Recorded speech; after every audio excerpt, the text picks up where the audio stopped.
하나님을 예배하기 위하여서 모이신 여러분들, 어떤 상황에서 어떤 결심으로 오셨던지 간에 이 시간 예배 가운데 하나님께서 주실 말씀과 하나님께서 이 시간 예배 가운데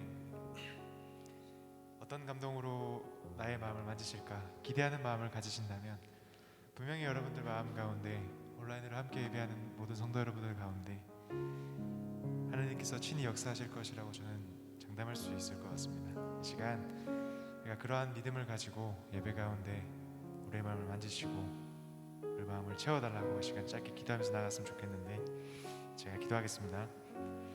하나님 아버지, 우리들의 입술로서는 예수님을 주라고 시인할 수 없고 죄 가운데서 죽어도 마땅한 저희들을 위하여서 창조자 되신 하나님께서 하나님의 사랑을 확증하셨던 예수님의 사랑, 예수님을 이 땅에 보내주심으로 말미암아 죄 가운데 머물지 않고 하나님을 따르게 하시는 그 은혜의 도를 알려주심이 감사합니다. 우리가 세상 가운데 있지만 하나님의 말씀을 쫓아 살면서 부족하지만 계속 하나님께서 원하시는 이 시대 가운데 하나님께서 찾으시는 예배자가 될 수 있도록 날마다 우리의 마음을 점검하게 하여 주시옵소서. 그런 시대, 그런 시간이 이 시간이 되게 하여 주셔서 이 시간 우리들의 마음을 만지시는 그 마음에 만지시는 감동되어 우리 삶 가운데서 하나님 아버지 앞에서 정직하게 살겠노라 다짐할 수 있는 용기 또한 허락하여 주실 줄 믿으며 살아계신 예수 그리스도 이름으로 기도합니다. 아멘. 이 시간 주와 같이 길 가는 것 함께 찬양하실 텐데 함께 이렇게 즐겁게 박수하시면서 기쁨으로 찬양하면서 나아가십시다.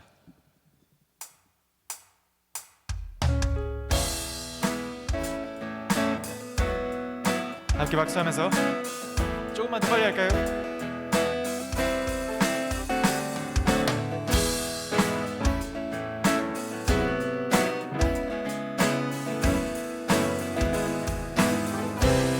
주와 같이 길 가는 것, 주와 같이 길 가는 것 즐거운 일 아닌가.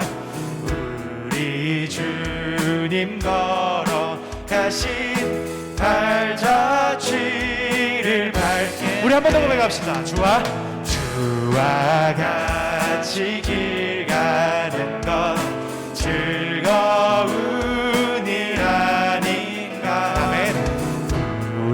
주님 걸어가신 발자취를 밟겠네. 한 걸음 한 걸음 한 걸음 주 예수와 함께 날마다 날마다 우리는 걷겠네.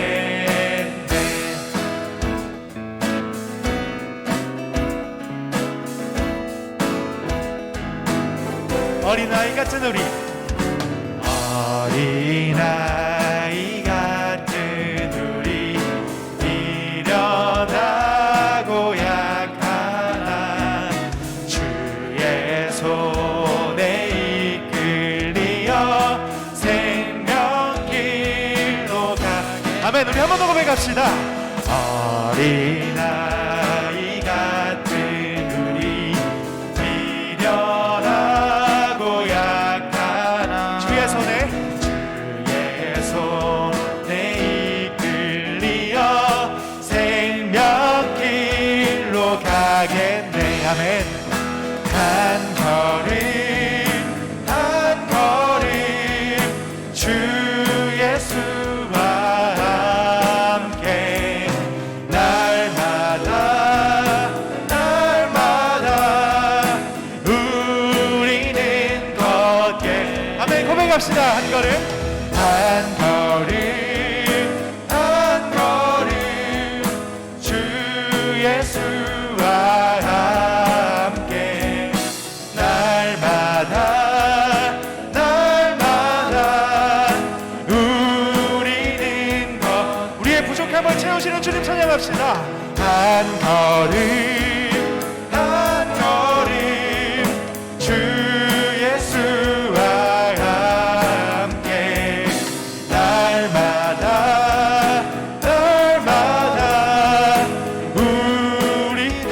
마지막으로 찬양하실 때 우리의 마음을 다합시다. 한 걸음 한 걸음, 한 걸음 한 걸음 주 예수와 함께 날마다 날마다 우리는 걷게.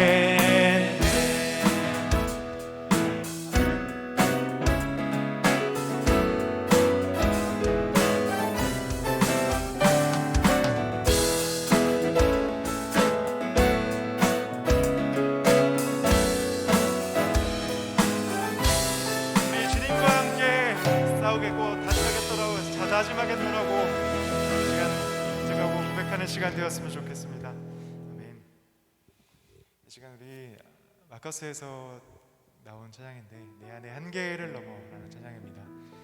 우리가 이 세상 살 동안 세상 가운데 많이 부딪힐 텐데 우리의 피난처가 되시고 피할 바위가 되시는 주님을 우리의 입술로 시인하고 고백하고 나아가는 시간 되었으면 좋겠습니다.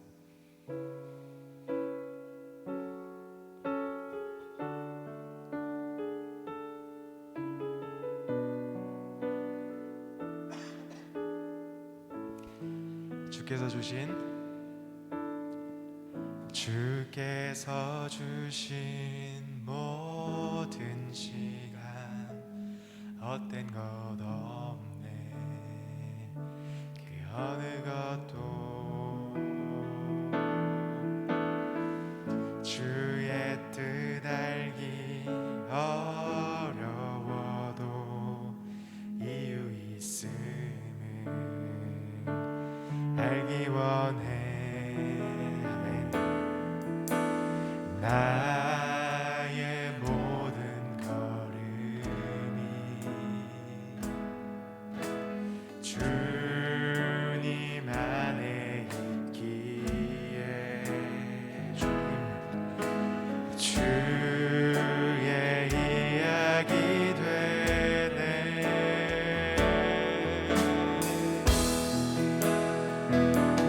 내 안에 한계를 넘어 하시는 주 크신 주의 은혜 내 삶을 이끄시네. 인생의 처음과 끝을 주관하시니 모든 삶 주님께 맡기네.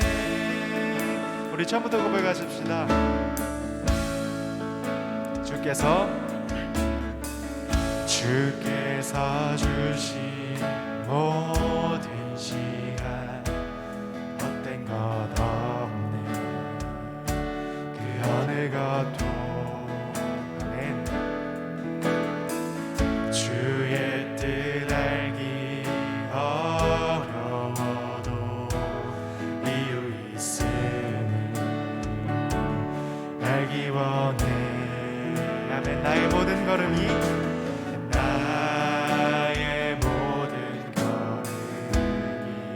주님 안에 있기에 주님 안에 있기에 주의 이야기 되네. 주의 이야기 되네.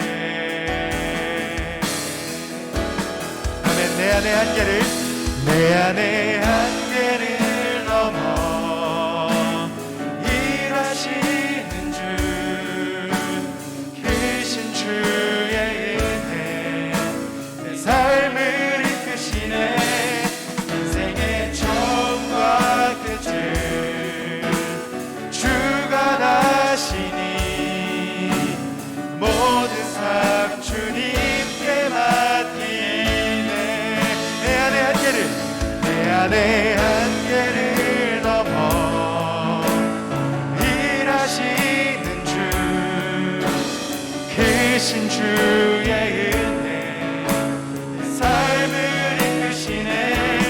인생의 처음과 끝을 주관하시니 모든 삶 주님께 맡기네. 아멘. 우리 고백합시다. 내 안에 한계를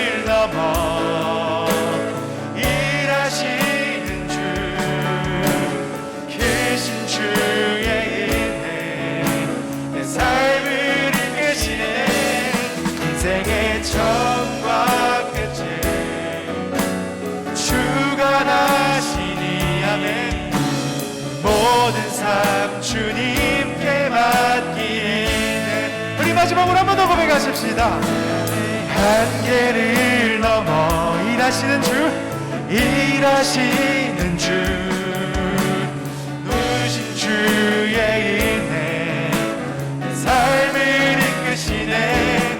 인생의 처음과 끝을 주관하시니 오 주님 모든 삶 주님께 맡기네. 모든 삶 주님께 모든 삶 주님께 맡기네. 우리 삶을 다스리시고 우리 삶 가운데 역사하시고 시간 말씀 가운데 임하실 주님을 기대하면서 우리 기도로 예배 가운데 나아가시겠습니다. 이렇게 기도하실까요? 하나님 아버지 시간 예배 가운데 선하게 역사하시고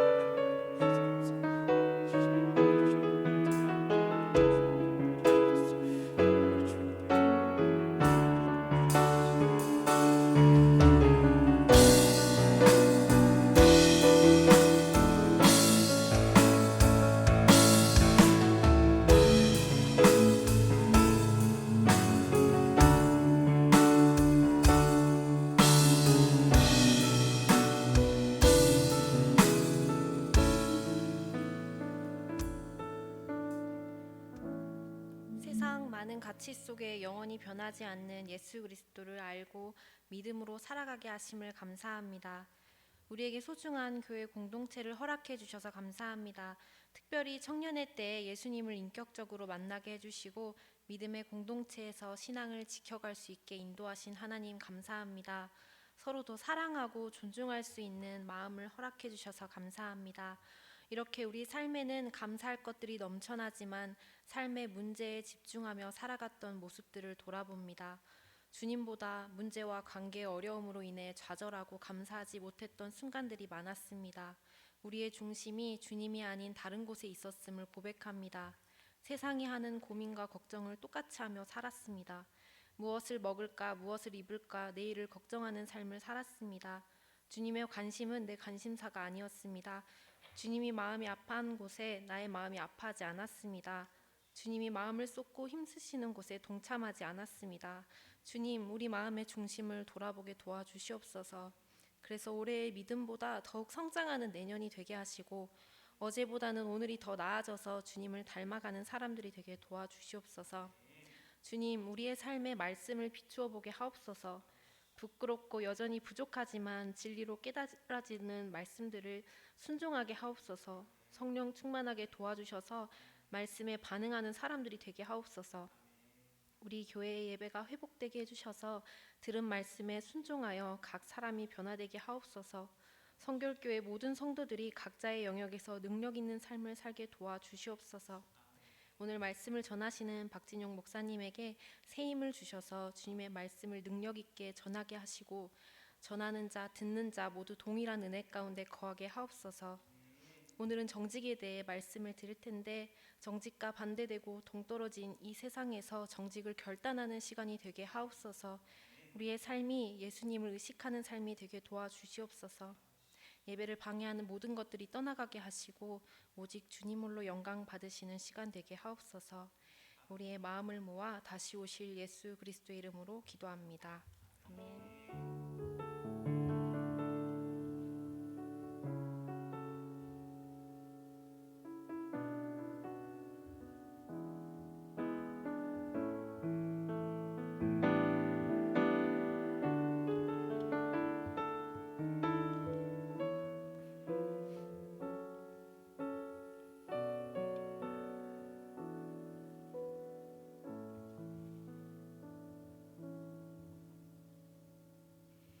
광고하겠습니다. 오후 예배도 온라인으로 참여가 가능합니다. 예배 참석이 어려우신 분들은 온라인으로 많은 참여 부탁드립니다. 그리고 다음 주 주일 예배는 이제 성탄 감사 예배로 저희 10시 30분에 2층에서 다 함께 드리게 되어 있습니다. 그리고 나머지 광고는 주보를 참고해 주십시오. 오늘 말씀은 에베소서 4장 23절에서 25절 말씀입니다.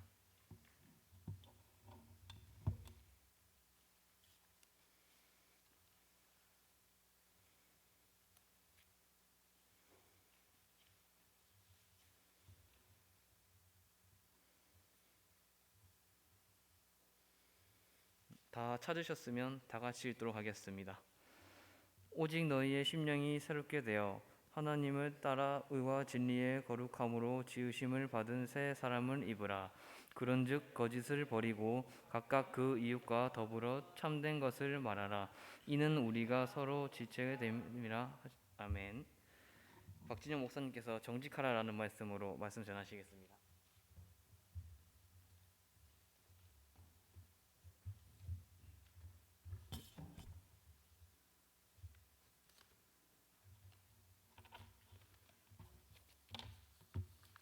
할렐루야. 영과 진리로 예배하라라는 말씀을 통하여서 우리는 성령께서 우리 안에 거하시니 그분께 복종을 하고 또 하나님을 묵상하고 하나님께 집중하여서 우리 안에 있는 정말 죄를 바라보면서 하나님께 온전히 회개하는 인생, 그것이 온전히 영으로 나아가는 것이라 말씀드렸고, 진리는 우리가 하나님의 말씀이신 그 진리를 또 반드시 이루어지는 말씀이기 때문에 진리이고 또한 예언이실 텐데, 그 모든 말씀, 변치 않는 말씀을 우리가 사모하는 마음으로, 갈급한 마음, 갈망하는 마음으로 살아가자 말씀을 드렸습니다. 그렇게 하나님께 나아가는 자, 그렇게 예배하는 자들에게 하나님의 은혜가 더욱더 깊게 깃들 줄로 믿습니다. 네, 그렇습니다. 오늘 말씀은 제가 여러분 그 영과 진리로 예배하라에서 그 영은 이제 푸뉴마, 성령을 의미하기도 하고 우리 중심에 있는 우리의 그 중심을 의미하기도 해요. 그래서 그 푸뉴마가 이 영이고, 그 다음에 진리는 헬라어로 알레데이아라는 단어인데, 이 두 개가 동시에 나온 구절이 바로 오늘 우리가 읽은 이 에베소서 4장 말씀이 되는 거예요. 읽어보면 오직 너희의 심령이 새롭게 되어가, 이 여기 심령이 이제 그 푸뉴마라는 단어, 그러니까 성령께서 통치하시는 우리의 중심을 의미하겠죠, 그죠? 그렇게 되는 것이고, 그다음에 하나님을 따라 의와 진리와 거룩함으로 나오는데, 의와 진리, 의 거룩함으로, 그러니까 두 개죠, 명제가. 하나님을 따라 뭐요? 의와 진리. 여기서 의는 디카이오시는 하나님과의 관계, 그러니까 하나님을 따라서 관계가 확립이 된 게 의가 되는 거고, 그 의를 가진 사람, 하나님의 의를 가진 사람의 진리를 사모하기 때문에 의와 진리가 나오는 거죠, 그렇죠? 그러면 의와 진리가 가진 거룩함으로 지으심 받은 새 사람이 입으라. 이거를 쉽게 말하면 온전한 예배자, 영과 진리로 예배하는 예배자가 되라. 이것과 다르지 않은 말입니다. 같은 말입니다. 그런데 그럼 그 어떻게 해야 됩니까? 첫 번째로 해야 되는 일이 무엇일까요? 우리 온전한 예배자들이 하나님 앞에 처음으로 해야 될 일이 뭘까요? 그것이 이제 25절인 거죠. 어떻게 해요? 그런즉 무엇을 버리고? 거짓을 버리고부터 시작하는 거예요, 우리. 그래서 이게 그 예배의 말씀과 연관이 이렇게 되는 것입니다. 그래서 이 거짓을 버린다라는 것이 예배자로서 진리를 사모하는, 거짓이 없으신 하나님을 사모하는 자로서 마땅히 해야 할 일인 것이고, 이것을 통하여서 이걸 어디서 풀어냅니까? 각각 그 이웃과 더불어 참된 것을 말하라. 이는 우리가 서로 지체됨이라. 관계 안에서 풀고 있잖아요, 그렇죠? 이웃과 지체, 이 관계 안에서 풀어간다라는 것이죠. 그러니까 영향력을 가지고 다른 사람에게 거짓되지 않은, 참된, 거짓이 없는 정직한 자로서 살아갈 때 온전한 예배자의 삶의 시작이 된다라는 말씀입니다. 저는 살면서 거짓말을 한 번도 안 해봤습니다 라고 하시는 분 혹시 계신가요? 네, 그게 거짓말이죠, 그죠? 우리는 겪어서 합니다. 야, 엄마가 어렸을 때 네가 때렸어? 이러면은 뭐라고 대답합니까? 정직하게 대답하고 싶지만 진리가 너희를 자유케 하리라가 아니라 진리가 너희를 어떻게 해요?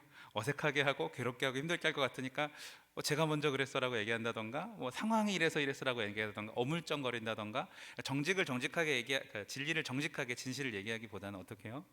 그 내가 당할 어떤 불이익 때문에 이 속이는 것을 아주 어린 시절부터 배우는 그런 존재들이에요. 성아, 손에 사탕 아빠 주면 안 돼? 그랬더니 주면 1살 때 등에 뒤로 감춰요. 없사. 그게 우리 아니에요? 네, 우리만 그런가요? 그렇죠. 여러분, 법적인 얘기를 좀 할까요? 형사소송법 제 157조에 의하면 증인 선서를 할 때 이렇게 해야 돼요. 이건 이제 공통된 문항이에요. 양심에 따라 숨김과 보탬이 없이 사실 그대로 말하고, 만일 거짓말이 있으면 위증의 처벌을 받기로 맹세합니다. 이게 법정에서 이렇게 선서를 하는 그 장면이죠.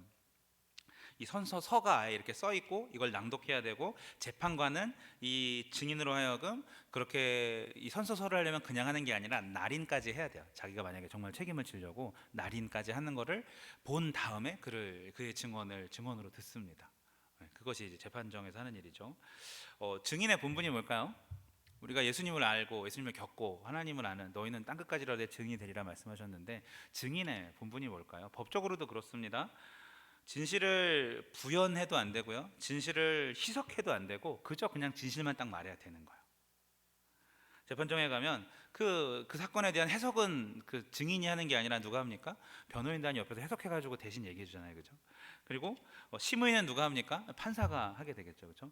그리고 그 판결은 배심원단이 하거나 배심원 역할을 하는 판사가 하게 됩니다. 그러니까 증인은 뭐 할까요? 딱 한 가지, 있는 사실 그대로 정직하게 말해야 되는 것입니다. 그 이상이나 그 이하면 불의한 결과를 만들어낼 수가 있어요. 하지만 증인이 만약에 진실을 말하면 어떤 효과가 있을까요? 그만큼 정의라는 것의 입지가, 진리라는 것의 입지가 정확하고 또 그만큼 커져서 결정적인 증언으로 인해서 사건이 해결되기도 합니다. 우리는 예수님의 제자들이고, 제자들이란 말 그대로 예수님을 보고 예수님을 대하고 관계하며 느끼는 모든 것들을 세상 사람들한테 전해야 되는 것, 특별히 그분의 십자가와 부활, 그리고 우리와 함께 하시는 그 사랑하심을 증언해야 될 보탬 없는 예수님의 증인입니다. 우리도 서약을 합니다. 이렇게 증인을 뭐 이렇게 하진 않지만 법정 증인처럼 진실을 얘기하도록 부르심을 받았어요, 그죠? 그리고 오늘 말씀이 그 부르신 매뉴얼입니다. 거짓을 버리고 각각 이웃과 더불어 참된 것을 말하라 라고 우리에게 명령하셨어요. 판사는 안 보일지라도 그 성경이 엄연히 우리 앞에, 그러니까 법조문이죠, 우리 안에 이렇게 딱 우리에게 주어져 있고, 우리를 지켜보는 이 온 세상이 배심원단이 돼서 생각을 할 것입니다. 그리고 우리는 1차 증인, 가장 그 존재와 가까이 있는 자로서 증언해야 될 의무가 있는 사람들입니다.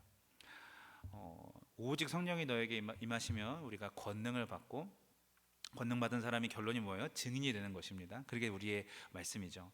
말씀처럼 우리의 본분이 진실을 말하는 것이에요. 여러분, 이제 법정인 증인과 우리 그리스도의 증인이 다른 점이 하나 있는데, 법정인 증인은 자기 말 딱 하면 내려오면 끝이죠. 그런데 우리는 증언을 어떻게 해야 될까요?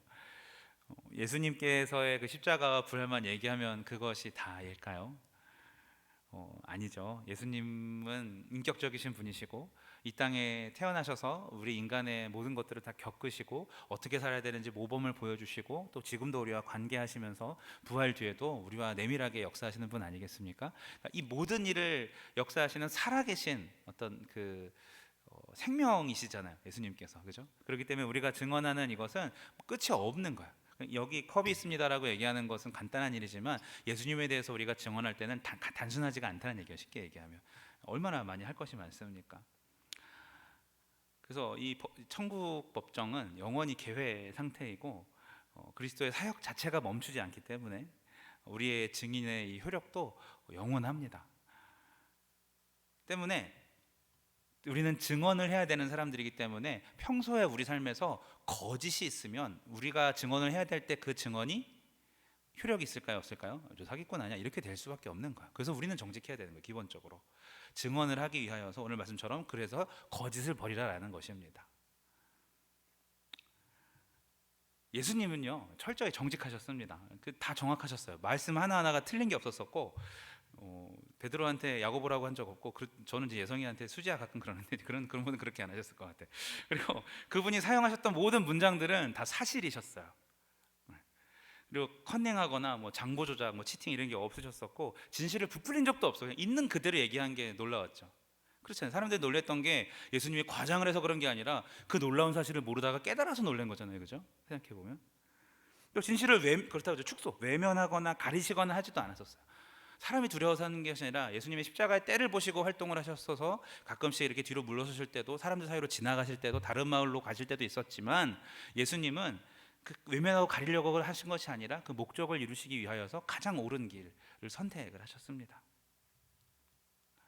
마찬가지로 하나님의 진리가 변치 않으신 하나님의 말씀, 우리가 지난주에 진리를 사모하는 자에 대한 말씀을 했잖아요. 그것이 내가 정말 사모하고 그 진리 안에 내가 잠겨 있으면 우리 입에서도 속이는 말을 찾을 수 없어야 하는 것입니다. 하나님은 우리가 예수님을 본받아서 예수님처럼 되기를 원하세요. 로마서 8장 29절 보니까 하나님이 미리 아신 자들을 또한 그들의 그 아들의 형상을 본받게 하기 위하여 미리 정하셨나니. 하나님 우리를 아시는데 우리를 정하신 게 있대요. 뭐 그 아들 예수님을 본받게 하기 위해서 정하셨는데 이는 그로 예수님으로 많은 형제 중에 맏아들이 되게 하려 하심이니. 그러니까 동생들이 형 보고 배우는 것처럼 우리가 그 예수님 보고 정직을 배우라고 그렇게 하셨다는 말씀입니다. 하나님은 우리의 정직하지 못함을 최소화하고 정말 웬만하면 거짓말하지 말자 이렇게 사는 게 아니라 아예 깨끗이 거짓을 모르는 사람이 되기를 원하십니다. 시편 101편 7절에 보면 거짓을 행하는 자는 내 집안에 거주하지 못하며, 지금 나가야 될 사람들이 있을까요 여기? 그다음에 거짓말하는 자는 내 목전에 서지 못하리로다. 지금 우리가 하나님 앞에 서지 못할 상황도 될 수 있다는 얘기예요. 하나님의 정직 기준이 굉장히 엄격하십니다. 심지어 고린도전서 6장 9절에서 10절 보면 남에 대해서 거짓말하는 자에게는 하나님의 나라를 유업으로 주지 않으시겠다고까지 말씀하십니다. 저는 이 말씀 처음 딱 읽었을 때 되게 가혹하더라고요. 가혹했어요. 근데 작은 거짓말이 거기 보면 뭐 나오냐면 그 같은 레벨의 그 죄들이 나오는데 남을 속이는 게 그 간음하는 거나 남색하는 자 동성애나 도둑이나 강탈하는 자와 똑같이 하늘의 분노를 일으킨다고 성경에 쓰여 있더라고요. 우리는 죄의 경중을 내 잣대로 보는 경향이 있는 것 같아요. 하나님과 다른 시각으로 보면 안 되죠. 하나님의 뜻이 결국 이루어지니까. 하나님은 시편 5편 6절을 보니까 거짓말하는 자들은 멸망시키리이다. 여호와께서는 피 흘리기를 즐기는 자와 똑같이 속이는 자를 싫어하신다고 말씀하셨어요. 피 흘려서 사람 죽이는 사람이나 속이는 놈이나 똑같다라고 성경이 말하는 거예요. 그 왜 이렇게 단호하실까요? 이유는 딱 한 가지입니다. 정직하지 않은 것, 부정직은 하나님의 성품에 절대적으로 반대되기 때문에 그러신 거예요. 히브리서 6장 18절은 이렇게 나왔어요. 하나님은 거짓말을 하실 수 없다라고 나와 있어요.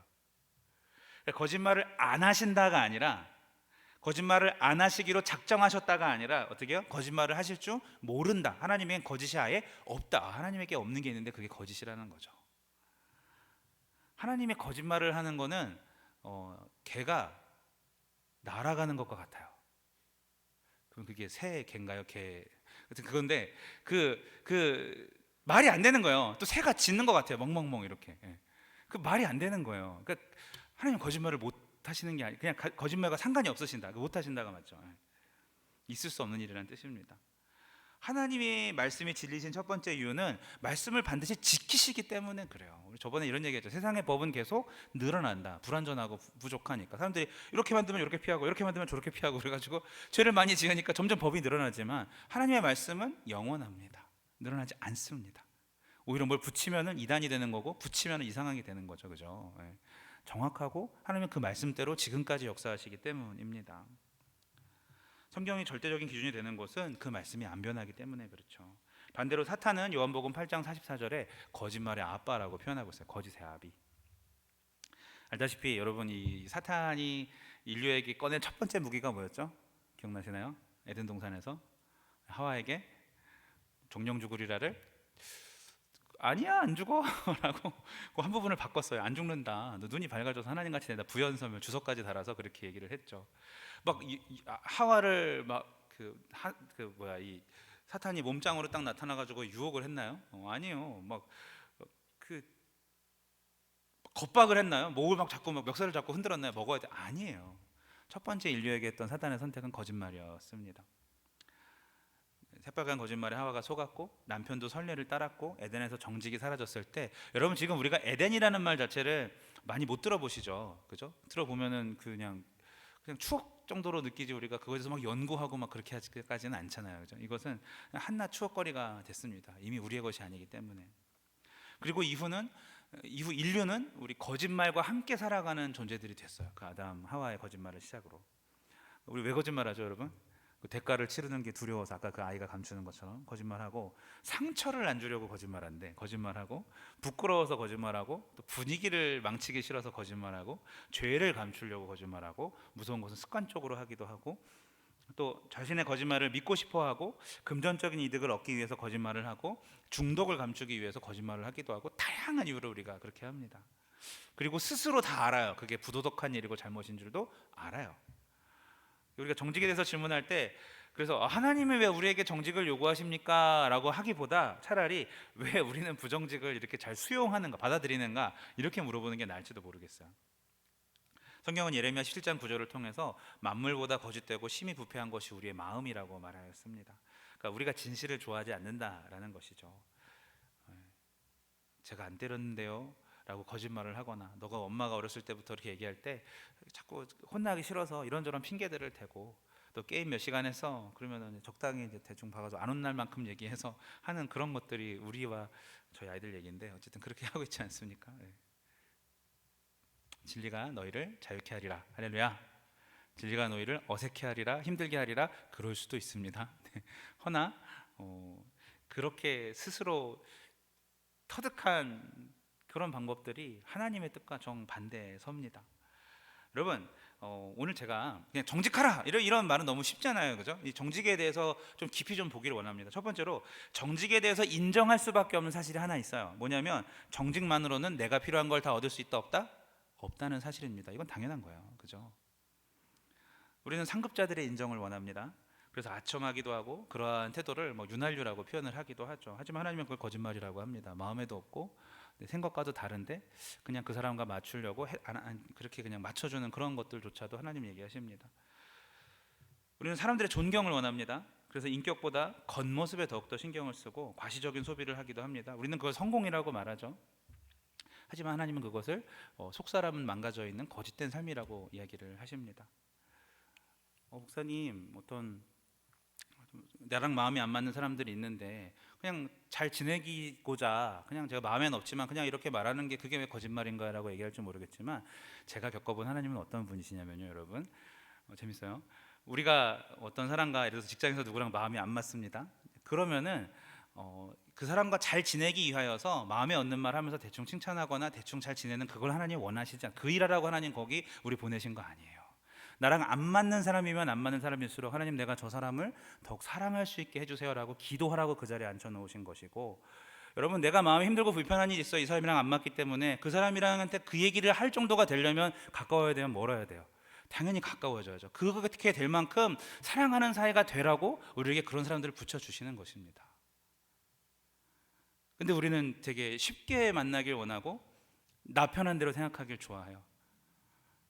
그냥 그 자리에 있으면서 안 맞는 사람이면 그런가 보다라고 인정하면서 얼굴 붉히고 살거나, 아니면 그런 분위기가 싫어서 그냥 대충 이렇게 어떤 겉모습만 바꾸려고 노력을 합니다. 하나님은 그러려고 주신 것이 아니라 정말 안 맞는 사람일수록 하나님 앞에 기도해 보시기 바랍니다. 이거는 목회자가 많이 알 수 있는 부분인 것 같아요. 제가 여러분과 안 맞는다고, 혹은 어떤 성도와 안 맞는다고 그렇다고 그 사람한테 거짓말로 칭찬하면 그건 제 안에는 성령이 바로 찌르시거든요. 그거 어떻게 합니까? 목회자는 맨날 나와서 그 기도하는 거. 하나님, 저 형제를, 저 자매를, 저 분을 제가 더 사랑하게 하시고, 저 부족함을 오히려 제가 인정하고 이해하고 도와주게 하시고, 오히려 나를 여기 보내신 이유를 알게 하셔서, 그렇게 하면 할수록 뭐가 달라지냐면, 관계가 달라지는 건 둘째치고 제 마음에 뭐라 그러죠? 평강이 찾아오고 넓어지는 것 같아요. 좀 더 사람들을 받아들이는 그런 태도도. 그래서 하나님이 나중에는 얘를 얻다가 놔도 잘 쓸 수 있는 사람으로 키워 주시더라고요. 그 내가 우리 교회 와가지고 가정교회에서 참 좋은 게 뭐냐면 그 모토가 이거더라고요. 평신도 같은 평신도 같은 목회자, 목회자 같은 평신도. 이게 가정교회 모토더라고요. 여러분 주변에 계신 분들 한번 봅시다. 목회자님들이세요. 네. 삶의 자리에서도 목회자입니다. 교회에서만 목회자가 아니라. 여러분께서 나랑 안 맞는 사람이 있을수록 내가 그분에게 정말 정직하게 나에 있는 속마음을 얘기할 수 있으려면 가까워지셔야 돼요. 힘든 사람일수록 더 품으셔야 되는 거고, 너무 어려운 일일 수 있어요. 아직까지 용서하지 못하시는 분이 계시고, 아직까지 그렇게 하시는 분이 계십니까? 저는 상상도 못하겠어요. 여러분한테 그 사람이 얼마나 큰 아픔과 피해를 줬는지 저는 생각도 못하겠어요. 하지만 하나님께서 원하시는 바가 뭔지 보시고, 혹 괜찮으시면 주님 앞에 더욱더 나아가 보시길 바랍니다. 하나님 여러분 이렇게 잡아다 놓고 해라고 하시는 분 아니시고, 때를 기다리시면서 점점 우리를 키워가시는 분이시니까 여러분 그렇게 때를 따라서 주님 앞에 나아가셔서 정직만으로도 사람들에게 속 얘기를 아무렇지 않게 해도 주고받을 수 있는 관계까지 이르시길 예수님 이름으로 축복합니다. 그게 정직이 단지 그냥 거짓말 안 하면 되는 정도의 수준이 아닌 거예요. 그러니까 사도행전에 보면요, 초대교회에 아나니아와 삽비라 사건이 있어요. 뜨거운 부흥이 막 태동해서 교회가 막 부흥을 하는데 그 인간들이 거짓말로 그분들 거짓말해서 죽은 거예요. 다 이게 전부입니다라고 감췄는데 거짓말해서 죽은 거예요. 왜냐면 초대교회는 다 정직했거든요. 다 자기 소유를 온전히 팔아가지고 발 앞에 두고 그걸 다시 나눠 받아가지고 그거 가지고 살았거든요. 근데 그 공산주의가 망한 이유처럼 그 착복을 한 거지. 그리고 했다고 거짓말을 하는 거죠. 그런 일이 딱 있으니까 하나님 어떻게 하니까 바로 죽이셨습니다. 저는 성경을 읽으면서 그 부분이 거기 없었으면 사도행전 되게 뜨겁게 부흥할 텐데 갑자기 찬물을 팍 끼얹지 않습니까? 그걸 보면서 이런 확실히 하나님 깨닫게 하신 부분은 뭐였냐면, 하나님은요 공동체의 부흥, 공동체의 뜨거움과 개인의 어떤 신앙의 문제를 따로 보신다라는 거예요. 우리 교회가 굉장히 뜨겁고 부흥한다고 내 신앙이 올라가고 있다고 착각하지 말라는 뜻이에요. 쉽게 얘기하면 개개인이 하나님 앞에 정확하게 서 있는지.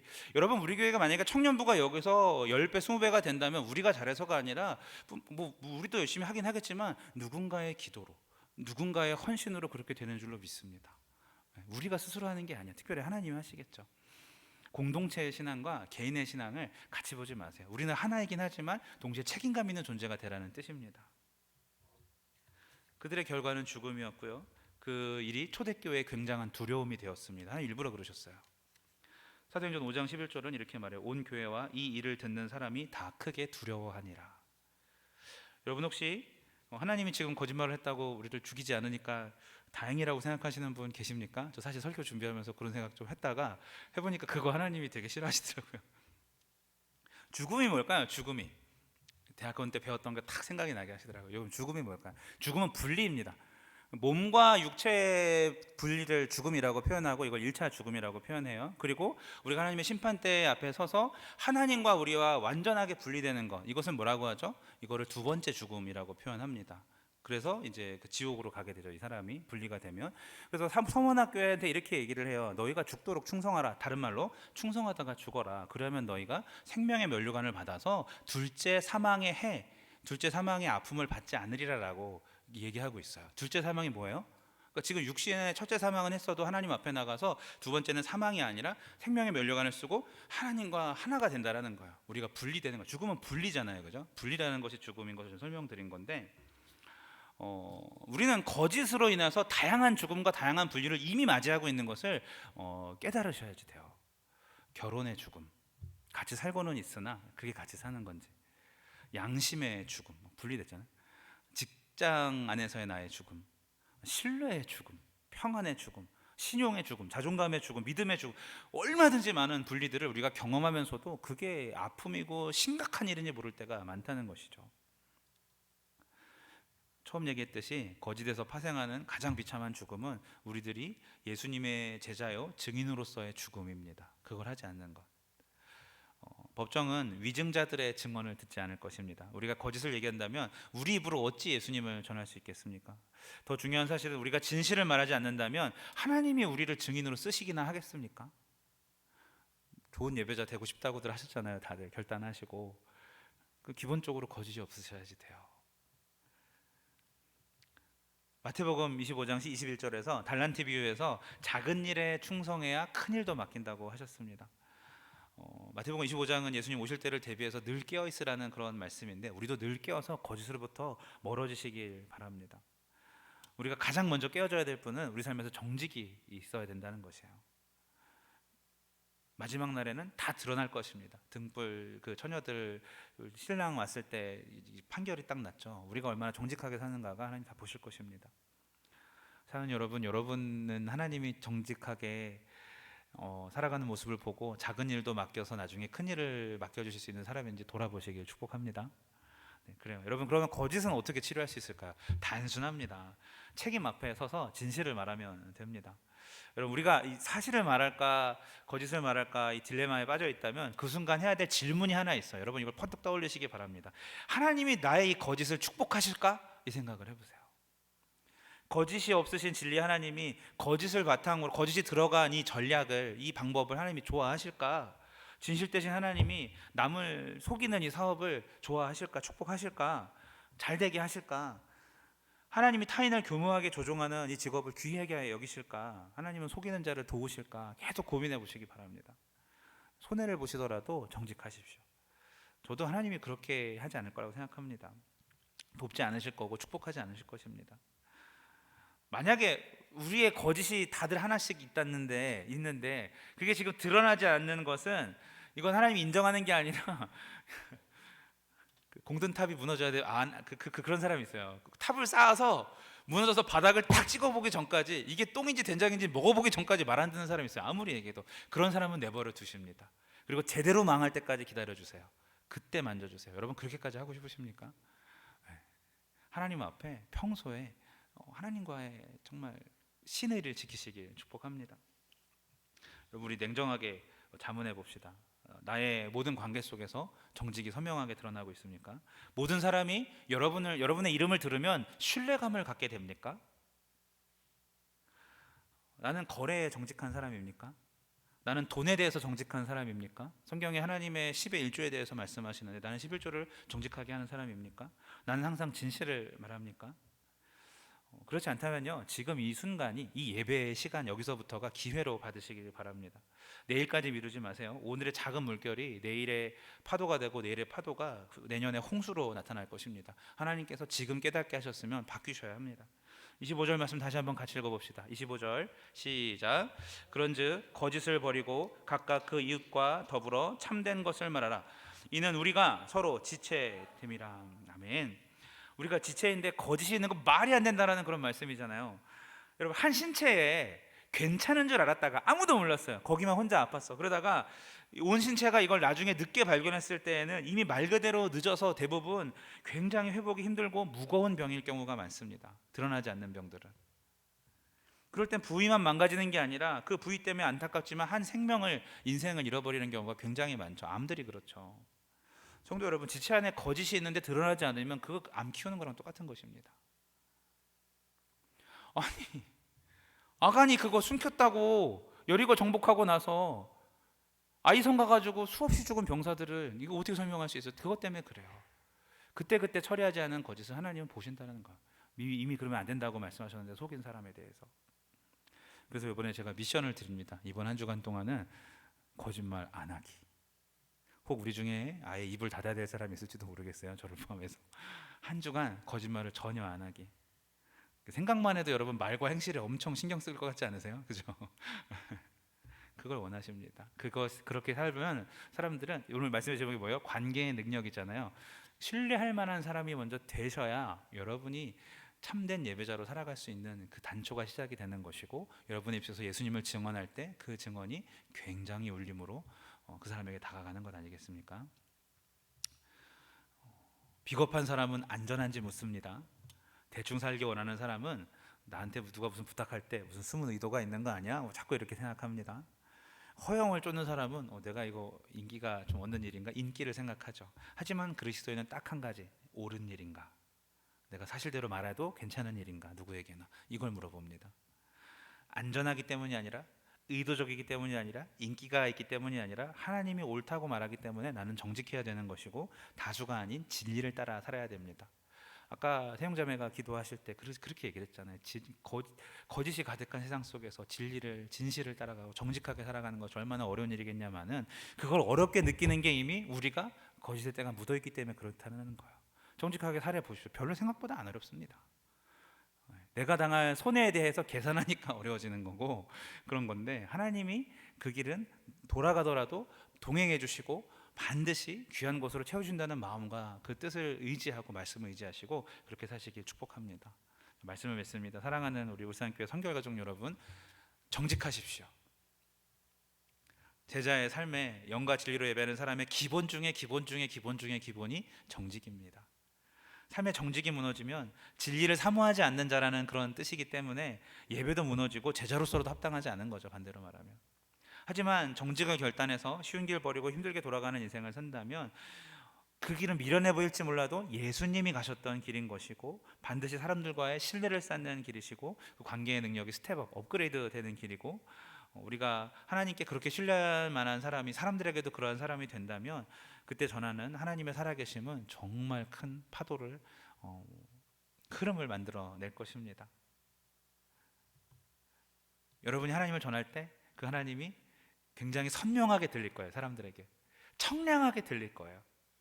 그럼 울림을 줄 것이고, 또 내가 전한 그 하나님에 대한, 예수님에 대한 이야기가 또 다른 제자를 만드는 재생산을 하게 될 것입니다. 여러분, 기초부터 튼튼히 정직하시길 축복합니다. 자, 오른손을 가슴에 심장에 얹고, 우리 새끼손가락은 내 약속 안 지키면 자른다는 뜻이잖아요. 이거 심장을 뽑는다는 심정으로, 그렇다고 지금 약속 다 해서 하면은 이게 그럴 수 있으니까 네, 여러분에게 시간을 드릴 텐데 어떻게 말하냐면, 따라해봅시다. 나한테 선포해봅시다. 정직하라. 정직하라. 네, 그렇습니다. 우리 가슴에 손을 댄 채로 옆에 사람한테 심장을 걸고 얘기합시다. 정직하겠습니다. 시작. 보세요, 누가 대답 얘기했는지. 네, 그래요. 자, 내리셔도 좋습니다. 같이 기도할까요? 찬양하고 같이 기도하겠습니다. 우리 신실하게, 진실하게, 거룩하게 살게 하소서. 그 변하지 않는 신실함은 정직하게 살 때 가능한 것이겠죠. 네, 그렇게 살겠습니다. 고백합니다. 셋, 넷. 신실하게, 진실하게, 거룩하게 살게 하소서. 신실하게, 진실하게, 거룩하게 살게 다시 한번 고백합니다. 하나님, 신실하게, 하나님, 거짓이 없는 삶을 살고 싶습니다. 주를 닮아 거룩하고 싶습니다. 거룩하게 살게 하소서.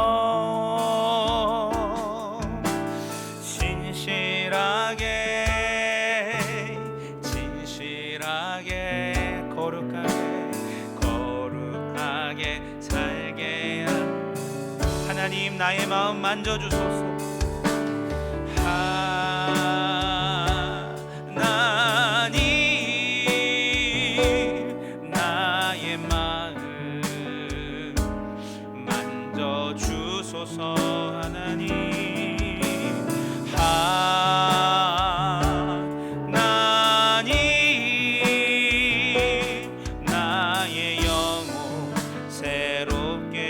하나님, 나의 기도 들어주소서. 하나님, 나의 기도 들어주소서. 나의 기도 들어주소서. 하나님,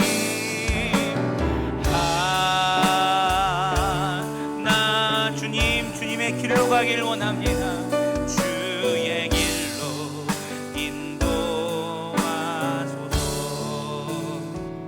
우리 같이 기도할 텐데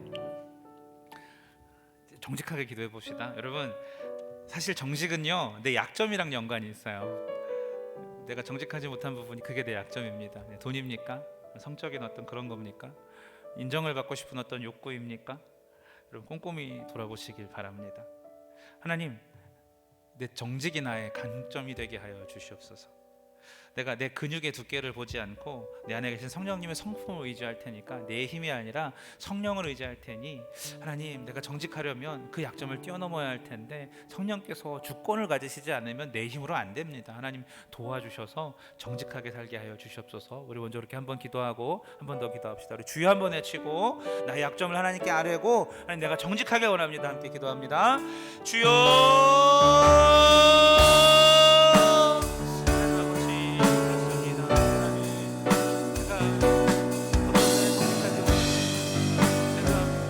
좋아하는 그것 때문에 정직하지 못할 때가 많아요.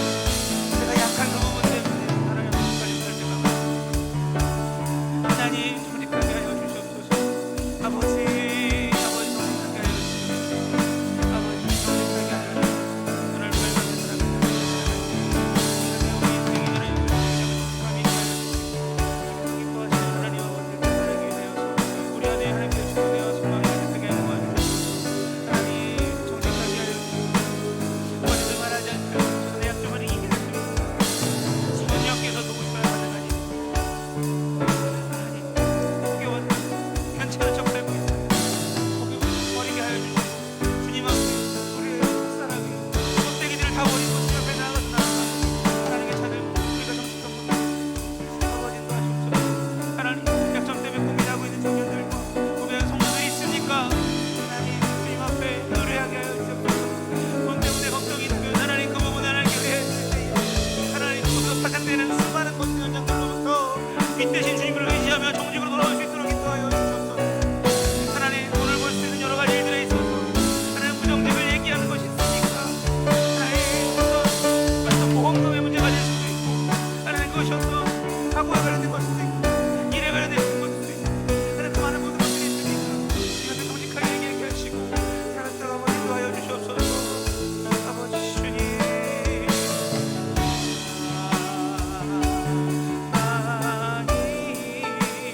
영혼을 새롭게 하소서.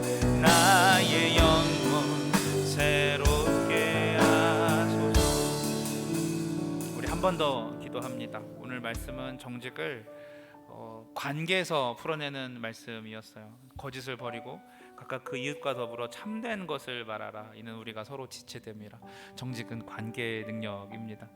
여러분, 나랑 잘 안 맞는 사람 있죠. 사실 다 되게 힘들고 불편한데 정직하게 말을 할 수가 없는 그런 사람 있죠. 떠올리고 함께 기도해 봅시다. 하나님, 나에게 그런 사람 가까이 두신 이유가 분명히 있을 것이고 더 사랑하라고, 하나님 내가 그냥 외면하고 적당히 넘어가려고가 아니라 정말 그 인물을 통하여서 나를 성장시키려고 주신 것을 여러분 기억하시고, 하나님 내가 내 공동체, 이것이 뭐 교회이든 직장이든 학교이든 그 어디이든 그 모든 지체에게 정직을 말하여도 다 속시원히 서로 주고받을 만큼 그러한 관계들로 만들어 주시옵소서. 그만큼 내가 사랑하게 하시고 사랑받게 하시고 주님 안에서 관계를 잘 끌어나가는 그런 관계의 능력자들 될 수 있도록 기름 부어 주시옵소서. 정직을 위하여서 사랑하게 하여 주시옵소서. 우리 공동체를 생각하면서 한 번 더 우리 같이 기도하고 제가 축도로 마치겠습니다. 기도합니다.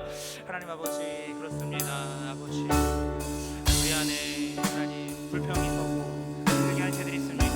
하나님 사랑하게 하여 주시옵소서. 하나님, 우리가 서로 지체가 되기 때문에 이웃과 더불어 참된 것을 말하라 하신 하나님 아버지, 하나님 우리 안에 그렇지 아니한 거짓을 속이고 얼굴에 가면 쓰는 것이 마치 하나님 세상 상을 정말 잘 사는 것처럼 처세술하는 것처럼 그렇게 하고 있는 세상 속에서 하나님, 우리가 정말 정직이 통용될 수 있을 만큼 서로가 서로를 사랑하고 신뢰할 수 있는 관계로 이끌어갈 수 있도록 인도하여 주시옵소서. 하나님, 어려운 자일수록 더 다가가게 하나님 도와주시고 힘든 자일수록 하나님 더 용납하게 하나님 도와주셔서 이해하게 도와주셔서 마음의 그를 받아들이고 사랑할 수 있도록 인도하여 주시옵소서. 관계에서 풀어가라고 하였사오니 하나님 정말 서로 이야기해서 상처받지 않을 만큼 지혜를 주시고 관계를 허락하여 주셔서 주님 함께하는 모든 지체 가운데 정말 정직이 통용되어서 하나님의 은혜와 사랑이 넘치는 아름답고 견고한 공동체가, 그것이 우리 교회가 되게 하시고 사랑하는 우리 성도들이 겪는 가정이 되게 하시고 사랑하는 시대들이 있는 하나님 우리 직장들이 되게 하여 주시고 있는 사역들이 되게 하시고 그 모든 삶의 자리가 되게 하여 주셔서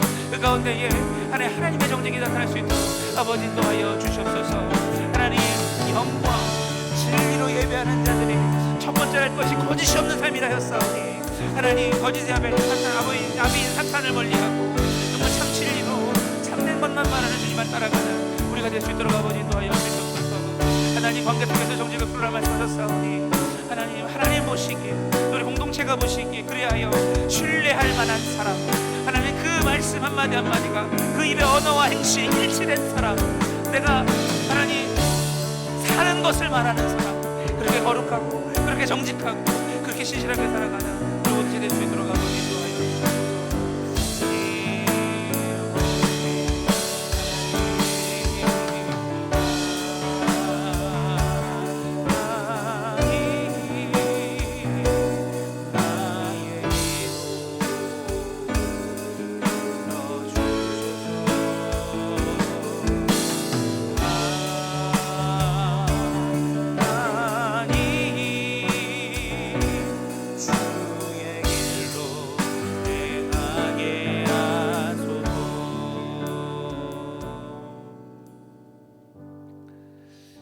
하나님, 갖은 이유로 정직을 낯설어하고 또 때로는 정직을 두려워하기도 하고 그렇게 살아가는 우리들의 연약함을 이미 아시는 줄로 믿사옵니다.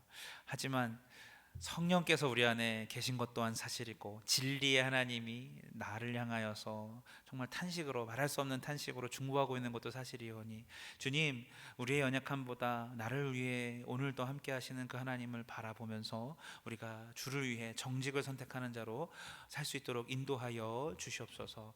우리가 좋은 예배자가 되고자 말을 하였다면 이제 삶 속에서의 예배자의 삶이 시작이 되는데, 하나님 가장 첫 단계로 우리가 정직을 선택하였습니다. 하나님, 정직하여 하나님 그대로 사는 것을 말하게 하여 주시고 내가 정확한 데이터로 말하게 하여 주시고 또 관계 속에서도 사랑을 덧입혀 주셔서 정직이 통용되는 공동체들을 만들어가는, 그렇게 기도하고 그렇게 참아내고 그렇게 받아내고 그렇게 포용하는 우리가 될 수 있도록 인도하여 주시옵소서.